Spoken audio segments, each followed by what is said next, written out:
আমার প্রিয় ছাত্রছাত্রীরা, এই ভিডিওতে আমি তোমাদের রায়ো মার্টিনের প্রশ্নবিচিত্রা বই থেকে বাঁকুড়া খ্রিস্টান কলেজেন্টিক স্কুলের সম্ভাব্য আসা কিছু প্রশ্ন উত্তর নিয়ে আলোচনা করব।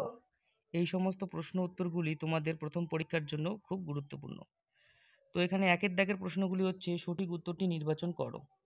তো এখানে 1 নাম্বার প্রশ্নটি হচ্ছে, অ্যাজোলা বাতাসের hydrogen, nitrogen, carbon dioxide, oxygen কে আবদ্ধ করে? তো এখানে উত্তর হবে নাইট্রোজেন। তো এরপর 2 নাম্বার প্রশ্নটি হচ্ছে, কোনটি মৌল নয়? তো এখানে তামা, কার্বন, সোনা না অ্যামোনিয়া? তো এখানে উত্তর হবে অ্যামোনিয়া। এরপর 3 নাম্বার প্রশ্নটি হচ্ছে, সবজিকে ছোট ছোট টুকরো করলে মোট ক্ষেত্রফল একই থাকবে, বেশি হবে না কম হবে? তো উত্তর হবে বেশি হয়। এরপর 4 নাম্বার প্রশ্নটি হচ্ছে, আর্জেন্টাম হলো আর্সেনিক, সিলভার, কপার না আয়রন? তো এখানে উত্তর হবে সিলভার। এরপর 5 নাম্বার প্রশ্নটি হচ্ছে, কোনটি পর্যাবৃত্ত ঘটনা নয়? ভূমিকম্প, গাছের পাতা ঝরে পড়া, পূর্ণিমা, লিপ ইয়ার? তো এখানে উত্তর হবে ভূমিকম্প। এরপর 6 নাম্বার প্রশ্নটি হচ্ছে, স্টেপটোমাইসিস হলো এক ধরনের ব্যাকটেরিয়া, ছত্রাক না ভাইরাস না প্রোটোজোয়া? তো এখানে উত্তর হবে ব্যাকটেরিয়া।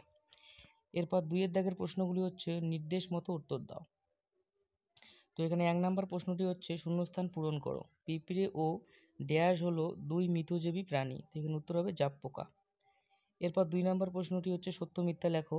গ্রাফাইট অধাতু হলেও তড়িৎ পরিবহনে সক্ষম? তো এখানে উত্তর হবে সত্য।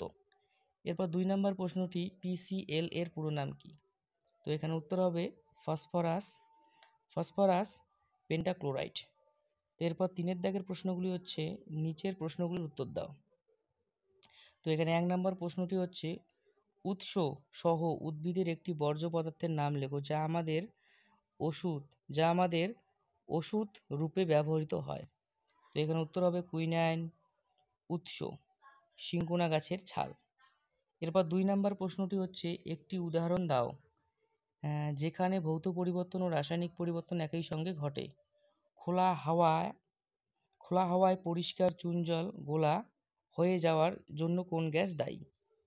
তো এখানে উত্তর হবে মোমবাতির দহন। আর পরের প্যারাটির উত্তর হচ্ছে কার্বন ডাই অক্সাইড। এরপর 2 নাম্বার প্রশ্নটি হচ্ছে, জলের অণু কি কি মৌল নিয়ে গঠিত? এই অণুতে মোট মৌলের কয়টি পরমাণু আছে? এখানে উত্তর হবে হাইড্রোজেন, অক্সিজেন। হাইড্রোজেন 2টি আর অক্সিজেন 1টি। তো এই ছিল আজকের কিছু গুরুত্বপূর্ণ প্রশ্ন উত্তর। তো ভিডিওটি ভালো লাগলে লাইক করবে, কমেন্ট করবে এবং শেয়ার করবে। ধন্যবাদ।